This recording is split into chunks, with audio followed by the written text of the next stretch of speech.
O que eu aprendi no manejo pré-soja 2025 que eu gostaria de compartilhar com vocês?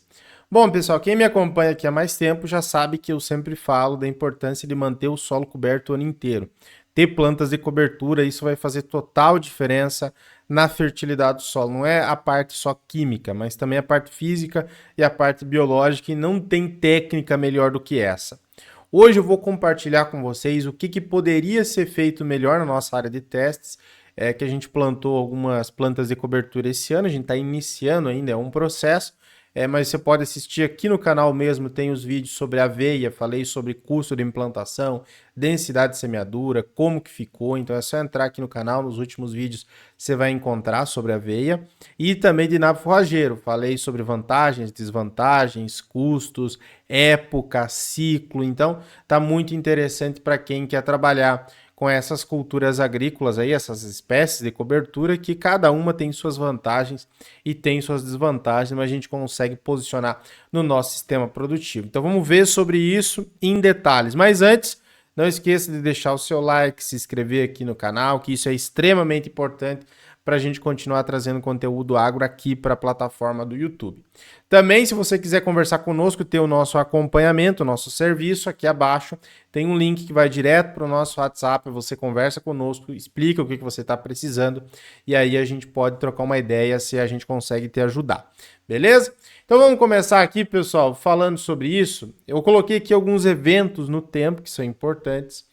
Então, na nossa área experimental aí, ano passado foi plantado a soja, falei, já gravei vídeos para vocês sobre o desenvolvimento e tudo mais, dia 1 de novembro. E foi feita a colheita mais ou menos dia 20 de março, então o ciclo acabou ficando um pouquinho mais longo, né? Nós plantamos um pouquinho mais tarde do que deveria ser plantado por uma série de questões, deveria ser plantado uns 15 dias, 15 a 20 dias, um pouco mais cedo, para dar uma possibilidade do milho safrinha, de implantação de alguma outra cultura ali, mas já ficou para o final de março, e especificamente onde eu estou, no sudoeste do Paraná, final de março já não é mais recomendado para o plantio de milho safrinha. Inclusive, fevereiro já acaba sendo um pouco mais complicado. Muitos produtores acabam colocando ainda em fevereiro. O maior potencial produtivo do milho safrinha está em janeiro, finalzinho de janeiro, até ali os 10 primeiros dias de fevereiro. Passou disso, já não é ideal de plantar. Entrou em março, então, já é menos ainda. Final de março, quase impossível, é só jogar dinheiro fora. A planta não vai se desenvolver, não vai produzir bem, porque a partir de maio já começa a esfriar bastante. E aí esse milho ele não consegue se desenvolver direito, a produtividade acaba ficando muito baixa, não compensa o custo com defensivo, com semente, com fertilizante, certo? Então esse é um ponto. E aí nós fizemos aqui, até um erro nosso, um intervalo de 68 dias, que a gente vai corrigir esse ano, entre a colheita da soja e a implantação de uma outra cultura, né? Então nós tivemos 68 dias entre a colheita da soja até o plantio da aveia. De fato, 20 de março, tem muita gente que planta aveias? Tem, mas aqui ainda acaba sendo bastante quente, né? Então eu vou ter uma janela, se eu plantar aveia dia 20 de março, primeiro porque é quente, segundo porque ali em junho, julho, essa aveia já vai estar terminando o ciclo, eu vou ter que plantar uma outra coisa. Nesse ano eu vou contar para vocês como que a gente vai corrigir esse problema. Então nós ficamos 68 dias, né, entre colher a soja lá em 20 de março até o plantio de espécies de cobertura. Foi feita ainda nesse meio tempo, além da dessecação da soja, uma aplicação de carfentrazona, que tem um nome comercial muito popular aí no mercado, para controle principalmente de trapoeraba, tinha muita trapoeraba, etc. Depois, mais tarde, fizemos uma dessecação para plantio da aveia e também das outras espécies de cobertura mais tarde, com glifosato e cletodin. Então tinha ainda alguma coisa ali de capim carrapicho, tinha amargoso, enfim, quem acompanhou aqui o canal, viu os vídeos, a gente detalhou isso para vocês. E aí nós fizemos essa segunda aplicação, uma semana depois, que eu não posso aplicar cletodin e logo plantar aveia, por exemplo, ou uma gramínea assim, porque pode dar um problema de fito. Nós já tivemos problemas com produtores que fizeram isso, então fizeram logo a aplicação de um cletodin, dos DINs ou FOPs, né, que são alguns herbicidas para controle de folha estreita, de de gramíneas, e aí planta logo em seguida, seja o milho, seja a aveia, trigo, pode dar problema. Então tem que dar um distanciamento ali de pelo menos uma semana, o ideal seria uns 10, 12 dias mais ou menos. Dia 27 de maio, a gente plantou a aveia preta BRS 139.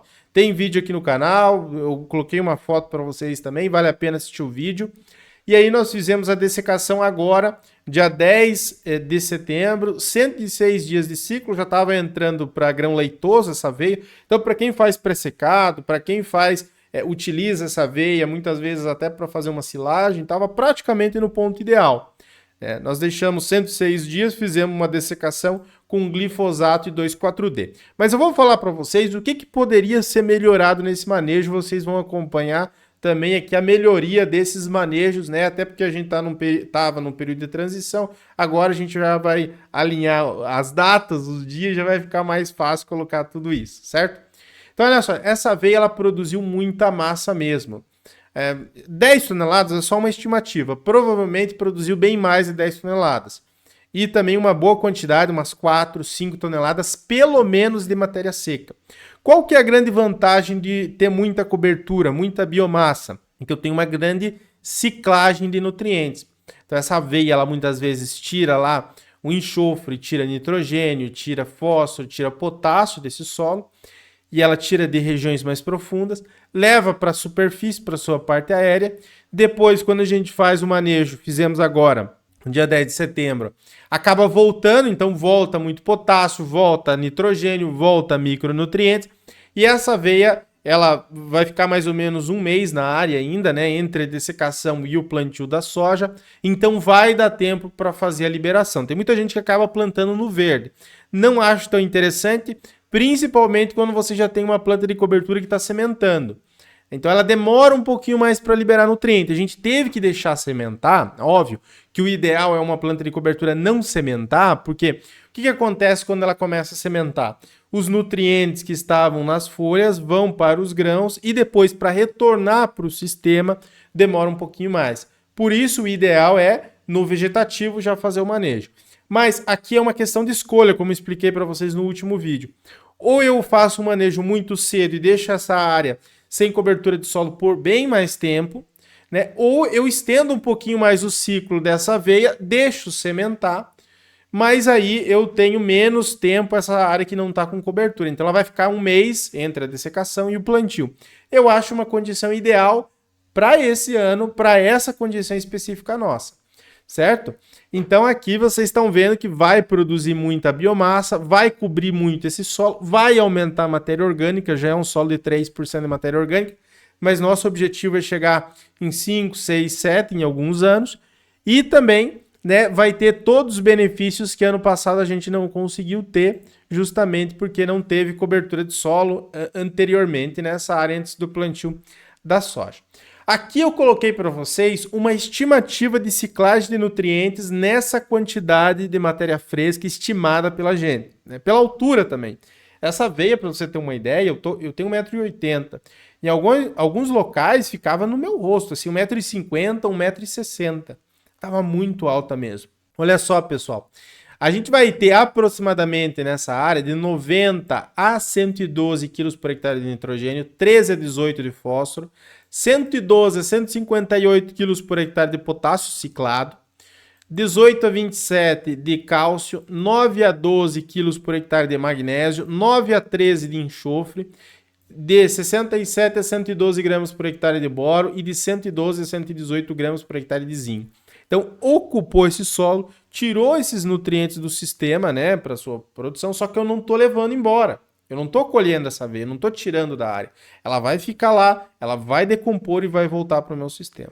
E nesse período, é claro que esse período de mineralização, que é a transformação do nutriente na forma orgânica, na forma mineral, que é a planta que vem na sequência absorve, né, na forma mineral, demora um pouquinho.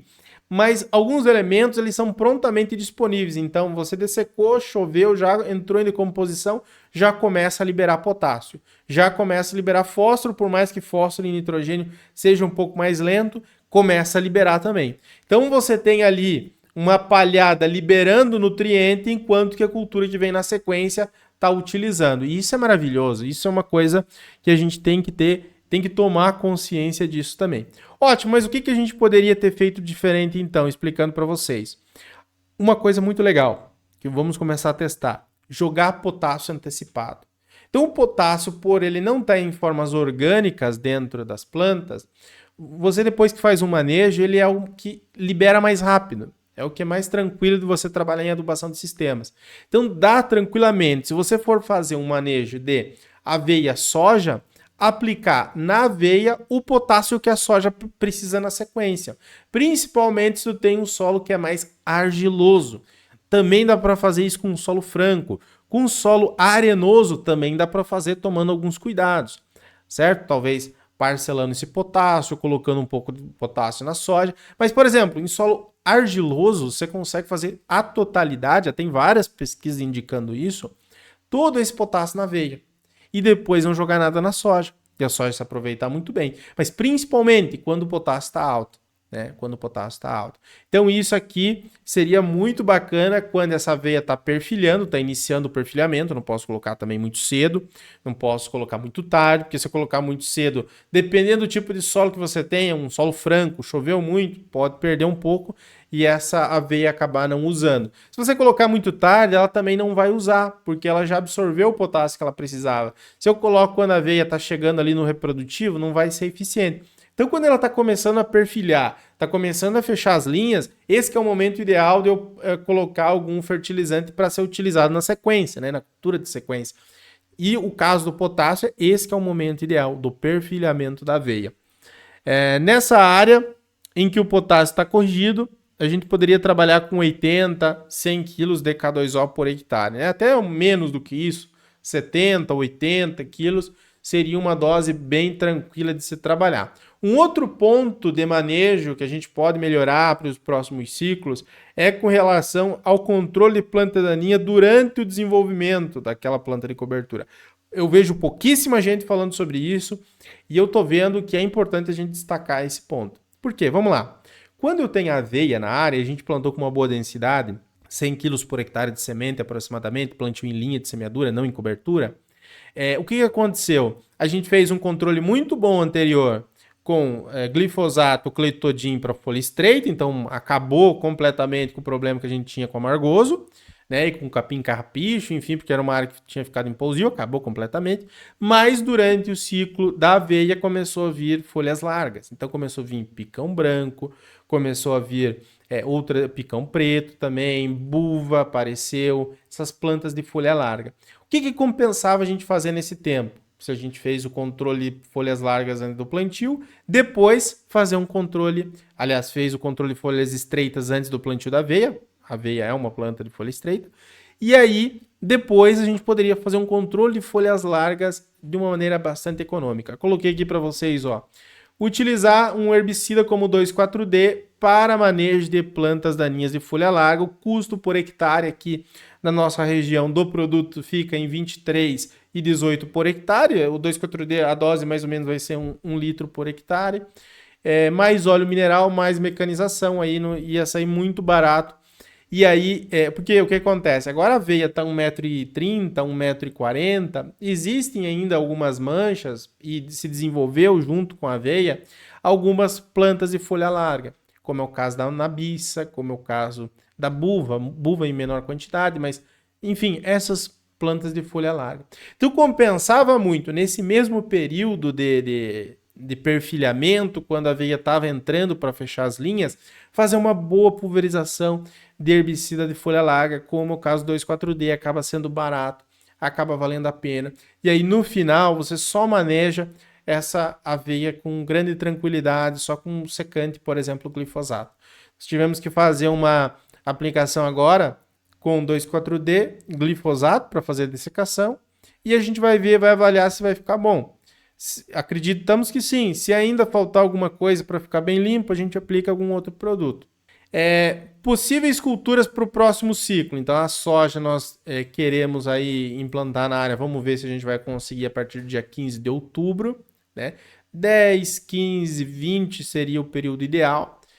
Colheita das sojas na segunda metade de fevereiro. Então foi lá em março, acho que a gente vai conseguir antecipar para fevereiro. Segunda metade, final de fevereiro. E aí depois a gente vai colocar para vocês, muito provavelmente, isso pode mudar, óbvio, a implantação de espécies de cobertura de fevereiro até final de maio. Então esse é um tempo muito interessante que a gente vai testar esse ano. Então nós colocamos aqui a planta de cobertura mais tarde, nós colocamos, até porque a gente atrasou todo o ciclo, né? Atrasou lá o plantio da soja, depois atrasou a colheita, daí não dá para fazer segunda safra, daí ficou um período sem nada plantado. Então, o que dá para fazer aqui? Dá para a gente, na colheita final de fevereiro, início de março, fazer o plantio de alguma espécie de cobertura. E é interessante porque eu estou no final ainda do verão. Então, eu consigo colocar espécies que eu não consigo colocar em maio, junho aqui. Eu poderia colocar aqui até um milheto, por exemplo, crotalária, né, trigo murisco. Tem várias espécies, ervilhaca, eu consigo trazer um pouquinho mais para cedo. E depois, talvez, no final de maio, início de junho, plantar trigo. E a gente vai trazer para vocês aqui no canal também como que tá. Beleza, pessoal? Também aqui abaixo tem um treinamento rápido sobre interpretação da análise de solo, a gente preparou para vocês. E tem um vídeo aqui explicando como que funciona. Tem planilha de interpretação também. Tá bem bacana e um custo extremamente acessível para vocês. Aqui abaixo na descrição você vai encontrar um link. Galera, espero que vocês tenham gostado desse vídeo. Comenta aqui abaixo também o que você achou. Forte abraço, até uma próxima e tchau, tchau.